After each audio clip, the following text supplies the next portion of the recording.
I'm Tim, and welcome to WatchYouWant.com. Thanks for logging on. Today, we are looking at the classic scientist's watch. We are looking at the celebrated Rolex Milgauss. This is the latest reference in a series of celebrated Milgauss models, a line that stretches back to 1956. It came about as a result of an era in which the budding microelectronics, the high-energy industries, technology driven by a combination of consumer product innovation and Cold War defense spending was giving rise to everything from polar explorers and nuclear submarines operating in high-intensity magnetic field areas to scientists working with the latest in the emerging computer field, nuclear technology, experimental electronics, and technicians who increasingly, in the course of everyday work, were finding themselves in contact with high-energy generators, transformers, consumer product that were using electricity in volumes unprecedented in the era of radios and vacuum tubes that had preceded the war. So the bottom line was the Milgauss was the anti-magnetic watch.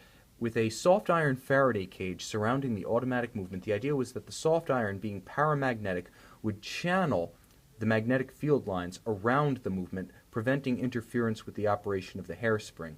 Now, it had some knockdown effects that wound up making the Milgauss quite a comely-looking oyster-cased watch, and I'll get to those in a minute.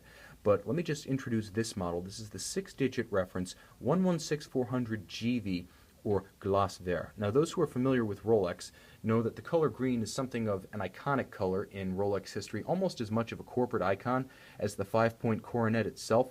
Green is often seen on anniversary models, debut models, special models in the history of Rolex. Think the Rolex Anniversary Submariner of 2004, for example, the 16610LV. That's a great example of green being used to commemorate a special time, a special moment in Rolex model history, and this model was no exception. In 2007, the Milgauss returned after a hiatus dating back to 1989, and when it did so, the model you see here was the star of the show. Easily the most desired by collectors and the hottest thing on the market that year, it remains the definitive Milgauss reference and the one that people think of and want when they think of the modern Rolex Milgauss.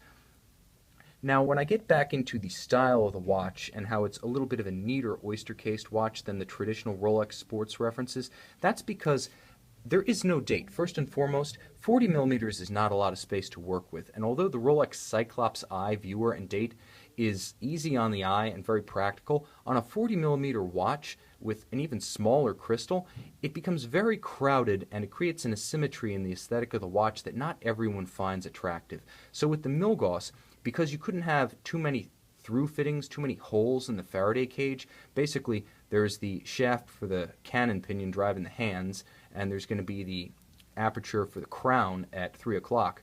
But keep it as sealed tight as possible to keep those field lines out of the movement.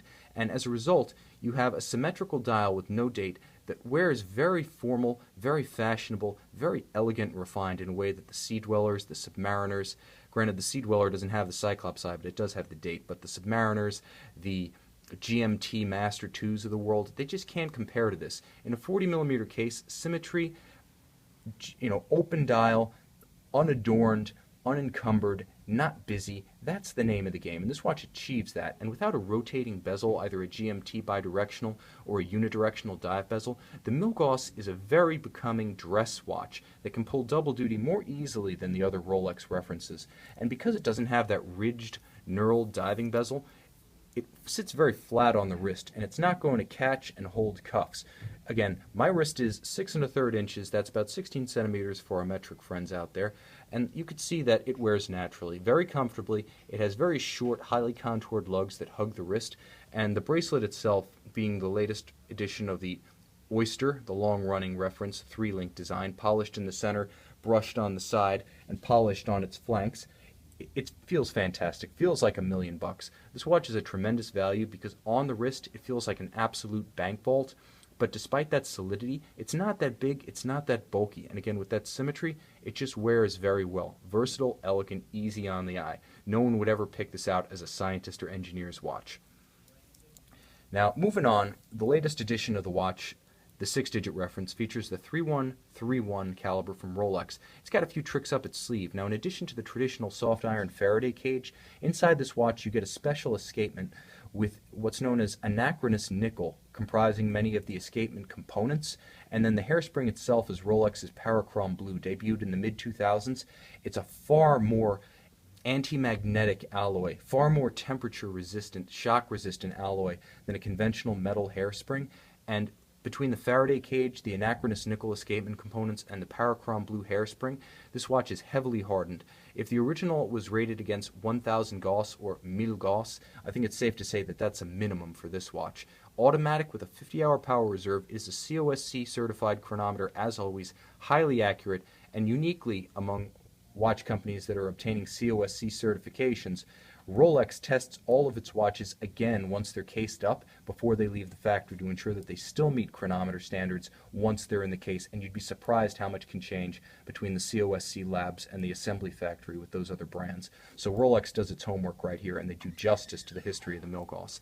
Now, the nice thing about the latest editions of the Rolex bracelets and Oyster clasps is that you get a milled clasp. It's much more sturdy than the stamped reference that many longtime Rolexophiles might be used to seeing. Milled out, it feels like it's hewn from a solid billet, very sturdy, closes with a nice solid click, and also includes the superb Easy Link. That's 5 millimeters of tool-free adjustment, so you can size the watch if your wrist expands or contracts in hot or cold weather, if you're working out, if you're going to the beach. Again, just a beautifully manufactured clasp, beautifully manufactured bracelet with alternating polished, brushed, and polished, flank, shoulder, and center links. Looks gorgeous, feels gorgeous. This watch represents a tremendous amount of content and a tremendous amount of history. No longer exclusively the domain of scientists and technicians. This is a perfect choice for anyone who's looking to buy their first Rolex or their 10th.